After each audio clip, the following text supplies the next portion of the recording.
Sir, step away from the desk. Are you authorized to be back here? I work here. As what? A teller, an assistant? I meet with clients here.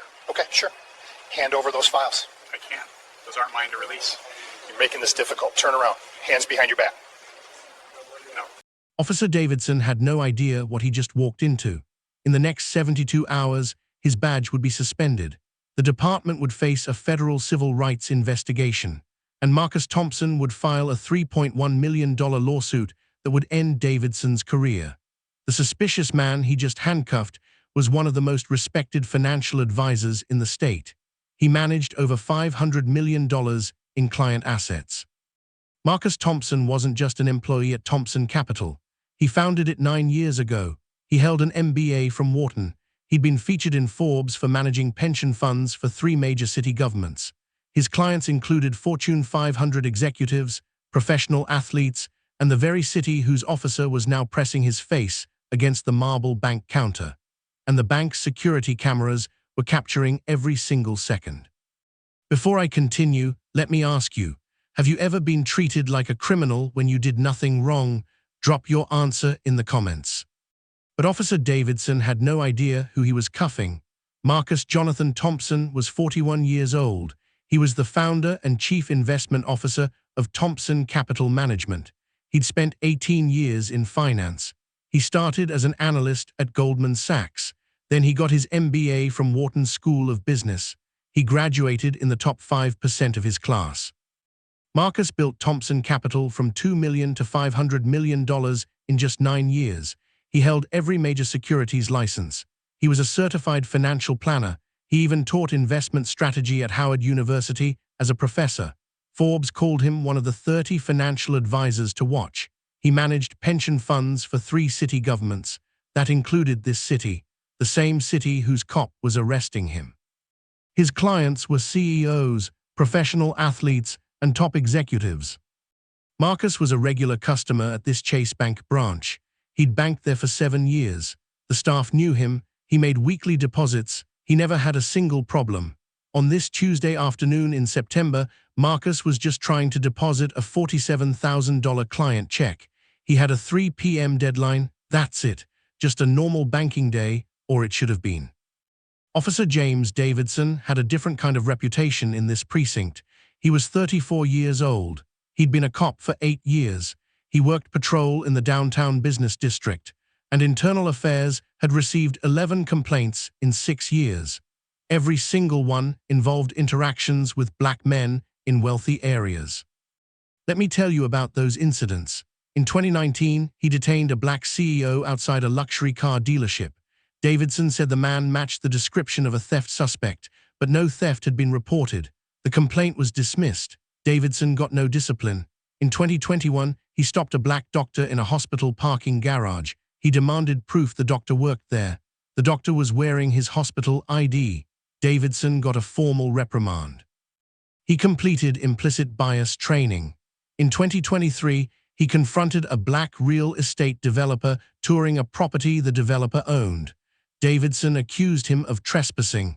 That complaint was still under review. Bank employees had seen Davidson patrol the area. He'd come in twice before asking questions about suspicious customers. None of the 11 complaints ever resulted in suspension. His union rep successfully argued each was a judgment call. Each was an officer safety concern. The union protected him every time. Type justice in the comments if you think 11 complaints without real punishment is wrong. But this time, Davidson picked the wrong person. He picked the wrong day, and way too many witnesses were watching. It was Tuesday, September 12, 2023. The time was 2:47 p.m. Marcus walked into the Chase Bank on the corner of 5th and Market, the downtown financial district branch, gleaming marble floors, floor-to-ceiling windows, 12 security cameras covering every angle, soft jazz played on the speakers. 11 customers were in the lobby, 3 tellers were working. The branch manager was Patricia Reeves. She'd worked there for 18 years. The tellers were Monica Chen and David Park. A personal banker named James Wright was at his desk. Security guard Ron Martinez stood near the entrance. Marcus entered at 2:43 p.m. He wore a navy suit. He carried a leather messenger bag. He had an envelope with his client's check. He waved to Monica. She was his usual teller. She smiled and signaled she'd be free in a moment. Marcus waited in line. He checked his phone. He reviewed his deposit slip. This was normal, unremarkable, a routine transaction he'd done hundreds of times. Outside at 2:45 p.m., Officer Davidson drove past on patrol. He saw Marcus through the window. Later, Davidson would claim he observed suspicious behavior. Marcus was checking his phone. That's what Davidson called suspicious. At 2:47 p.m., Davidson entered the bank. His hand was on his belt. He walked straight to Marcus. He didn't speak to staff first.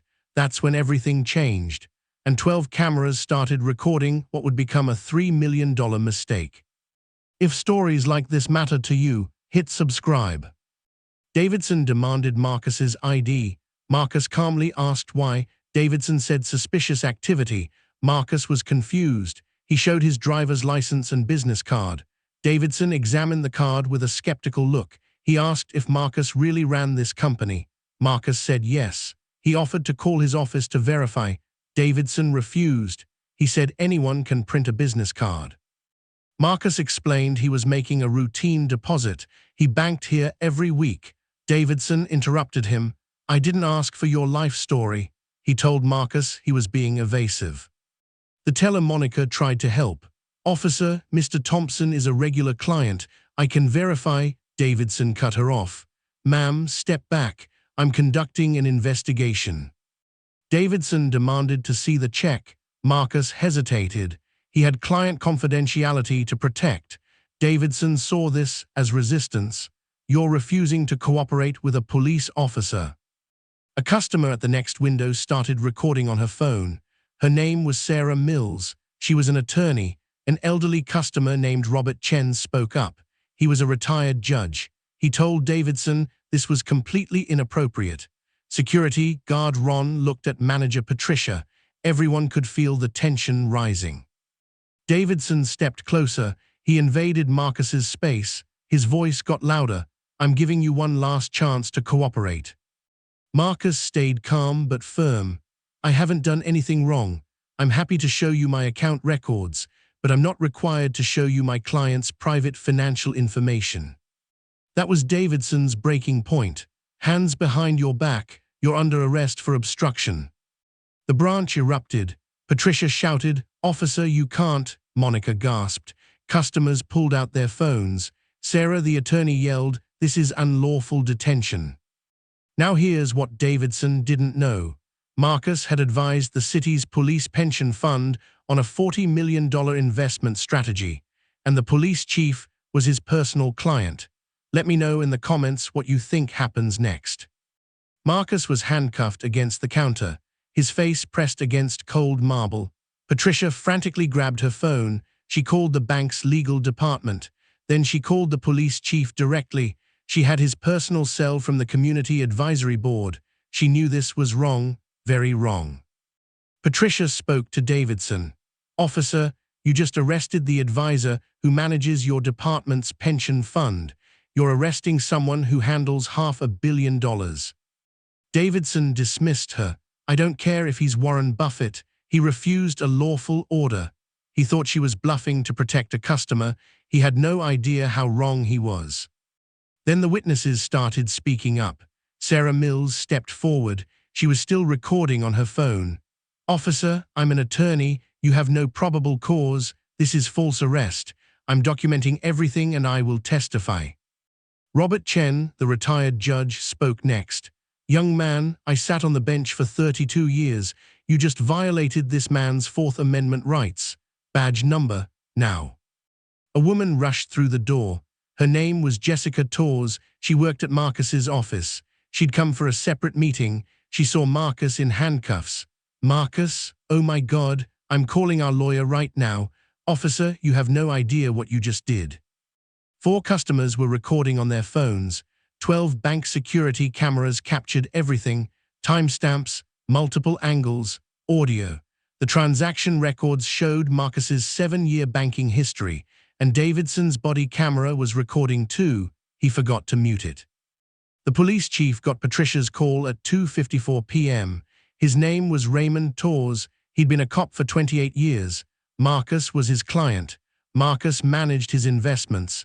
Chief Torres arrived at the bank at 3:08 p.m., 14 minutes. That's how fast he got there. Even in handcuffs, Marcus stayed calm. He didn't raise his voice. He told the witnesses, "Please just document everything. That's all I need." His professional training kicked in. Stay composed. Let the evidence speak. When Jessica mentioned a lawsuit, Davidson actually scoffed. "Go ahead, Sue, you'll lose." That was a fatal mistake. It showed malice. It showed he knew what he was doing, and he didn't care. Police Chief Torres walked through those glass doors at 3:08 p.m. He was in full uniform. Internal Affairs Lieutenant Maria Gonzalez was with him, and Chief Torres was not happy, not at all. Davidson was starting to understand how badly he'd messed up. His face went pale. The smirk disappeared. Reality was setting in. Type accountability if you think this cop deserves what's coming. Chief Torres didn't even look at Davidson at first. He walked straight to Marcus. He ordered the handcuffs removed immediately. He apologized to Marcus in front of everyone. Lieutenant Gonzalez went to the bank's security office. She started reviewing all 12 camera angles on the monitors. Davidson's story started falling apart fast. He claimed Marcus was acting suspiciously. He said Marcus was looking around nervously. The footage showed something different. Marcus was calmly checking his phone. He waved to his teller. He showed normal banking behavior, nothing suspicious at all. Davidson claimed Marcus refused to provide identification. The footage clearly showed Marcus immediately producing his license and business card. Davidson examined both. Marcus cooperated fully. Davidson claimed Marcus became aggressive and threatened him. The footage showed the truth. Marcus never raised his voice. He never made a threatening gesture. He stayed calm the entire time. The only threat was mentioning his attorney. That's not a threat, that's a right. Chief Torres interviewed all 4 customers who recorded video. He interviewed 3 bank employees. Every single account contradicted Davidson's report. Every single one. The witnesses were consistent. Davidson was wrong. Marcus did nothing wrong. At 3:31 p.m., Chief Torres spoke to Davidson.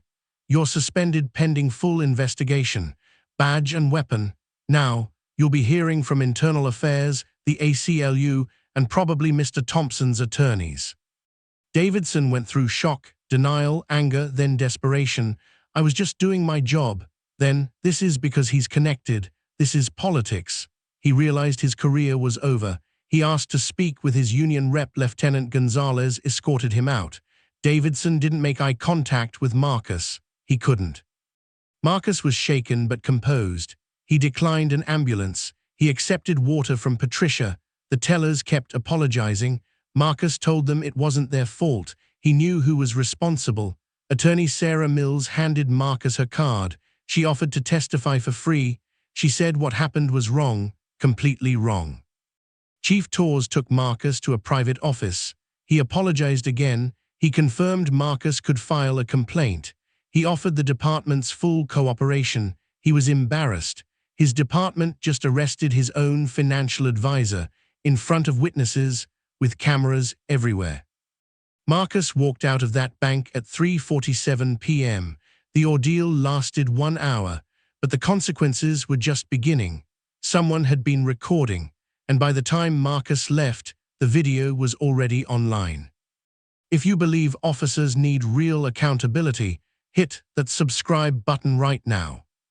By 4:15 p.m., Sarah Mills uploaded the 4-minute video to Twitter. Her caption read, "Black financial advisor arrested for banking while black. This is why we need accountability." By 5 p.m., the video had 50,000 views. Local civil rights leaders were retweeting it. By 6:30 p.m., it was trending #1 locally. Reddit picked it up on the Bad Cop No Donut forum. 250,000 views. By 8 p.m., local news stations led with the story. NBC, ABC, and Fox all ran it. By midnight, the video had 2.3 million views across Twitter, TikTok, Instagram, and Reddit. This was now a national story. The numbers kept climbing. Twitter hit 2.3 million views with 89,000 retweets. TikTok had 340,000 duet videos. Reddit reached the front page with 12,000 comments. Instagram got 850,000 views. The public response was overwhelming. People wrote, "This is exactly why we say banking while black is a real thing. He did nothing wrong." Another comment said, "That cop smirked when he cuffed him. He thought he was untouchable, not ANYMO." Someone else wrote, "Managing $500 million but treated like a criminal for making a deposit. Tell me again how bias doesn't exist." Another said, "Shout out to that attorney who recorded and that retired judge who got the badge number. That's being an ally." Media coverage exploded. The local ABC station tried to interview Marcus. His lawyer told him to decline. NPR ran the story. The Washington Post picked it up. A CNN legal analyst called it textbook racial profiling. Chase Bank issued a statement. "We are horrified by what occurred in our branch. We fully support Mr. Thompson and are cooperating with all investigations." Davidson's union issued a statement. They claimed the officer followed protocol. The public didn't buy it. They got destroyed on social media. 3 days later, Davidson's lawyer said no comment, but Marcus Thompson's attorney filed a federal lawsuit. Comment below what you would do if this happened to you. Civil rights attorney Benjamin Harris filed the federal lawsuit on September 15, 2023. That was just 3 days after the incident. He filed under civil rights law for violation of Marcus's Fourth Amendment rights. He also filed state tort claims. The lawsuit named Officer Davidson and the police department. The claims were clear: false arrest, racial profiling, intentional infliction of emotional distress, violation of civil rights. The lawsuit went after both Davidson and his bosses. They were responsible for his actions. Discovery revealed Davidson's personnel file. 11 previous complaints, all involving black men, 0 meaningful discipline. The department's internal emails showed supervisors knew about the pattern. They knew, and they took no action. The evidence was overwhelming: 47 minutes of security footage, 4 witness phone videos, 7 witness statements, Davidson's body camera audio, his incident report that contradicted all the evidence, bank transaction records showing Marcus was a 7-year customer. The case was rock solid. Wait until you hear the settlement amount. In February 2024, the City Council approved the settlement. They wanted to avoid a trial. The total, $2.4 million in compensatory damages, $700,000 in punitive damages, plus attorney fees. The grand total was $3.1 million. $3.1 million. The department had to make changes. The police chief created new policies. All downtown business district interactions now require supervisor approval. Mandatory bias retraining for all patrol officers. New protocols for everything. Davidson resigned during the investigation. He avoided getting fired on his record, but he lost his post certification. He appealed and lost. He cannot work as a cop in this state ever again. He's currently unemployed. No criminal charges were filed. The union negotiated that away, but the department is under federal monitoring for 3 years. Davidson's attorney issued a statement. Officer Davidson maintains he acted appropriately based on his training and the totality of the circumstances. No personal apology, nothing. In March 2024, Marcus held a press conference. He said, "This was never about money. It's about accountability. It's about making sure no other professional, no other person has to experience what I did." The lawsuit has been cited in 3 other cases against the same department. The ACLU uses it as an example in police reform advocacy. The impact goes beyond just Marcus. This case matters. It changed things, but Marcus wasn't done fighting. In April 2024, Marcus spoke at a community town hall. 200 people attended. Police reform advocates were there. Other victims of profiling came. City council members sat in the audience. Marcus stood at the microphone. He spoke from his heart. "I couldn't sleep for weeks. Every time I walked into a public space, I wondered, will today be the day someone sees me as a threat instead of a professional?" My wife cried. My teenage son asked me, "Dad, if you can't be safe, how can I?" That broke me. He continued, "I have every privilege, education, wealth, connections. I had the police chief's personal cell number. I had attorneys on speed dial. I had witnesses who were a retired judge and a lawyer, and I still got arrested for banking. Think about what happens to people without those resources." Marcus had a message for workers. To every retail worker, every service professional who's been treated like you're invisible or inferior, you don't deserve that. You have rights. Document everything. Report it. Don't stay silent. He also had a message for everyone else. Being a customer doesn't make you superior. Being a cop doesn't make you right. Respect is the baseline, and consequences are real. Marcus explained what he wanted. "I want policy changes, real accountability, not just training, actual consequences for officers with patterns. I want the next black professional to walk into a bank without fear." He thanked people, to Sarah who recorded, to Judge Chen who stood up, to the bank staff who called the chief, to everyone who said this is wrong, thank you. His closing was powerful. "This case isn't about me, it's about dignity. It's about the right to exist in spaces we've earned the right to be in. That shouldn't be controversial. That should be America." This case exposed something bigger than one cop's bias. Studies show Black Americans are 2.5 times more likely to be stopped by police without cause. 67% of complaints against officers involve repeat offenders. They average 8 complaints before their first suspension. Only 12% of police misconduct complaints result in discipline. Why was this case different? Marcus had resources, he had documentation, he had 7 witnesses including a judge, and his attacker picked the police chief's own financial advisor. That's rare justice. But most victims can't afford attorneys, they can't risk retaliation, they can't fight for years. That's the real problem. The system protects bad cops until they pick someone who can fight back. So let me ask you, do we really believe a system where an officer can have 11 complaints about racial profiling and face 0 real consequences is working? Do we really believe it should take having the police chief's phone number to get justice? Do we really believe implicit bias training without accountability changes anything? Or is it just expensive theater to protect departments from lawsuits? Because if we don't reform qualified immunity, if we don't create public databases of officer complaints, if we don't make personal accountability real, then we're just waiting for the next Davidson, the next Marcus, the next $3 million settlement paid by taxpayers while the officer faces 0 personal consequences. Comment below if you believe officers with multiple discrimination complaints should lose their badges permanently, not just get more training, actually lose their jobs.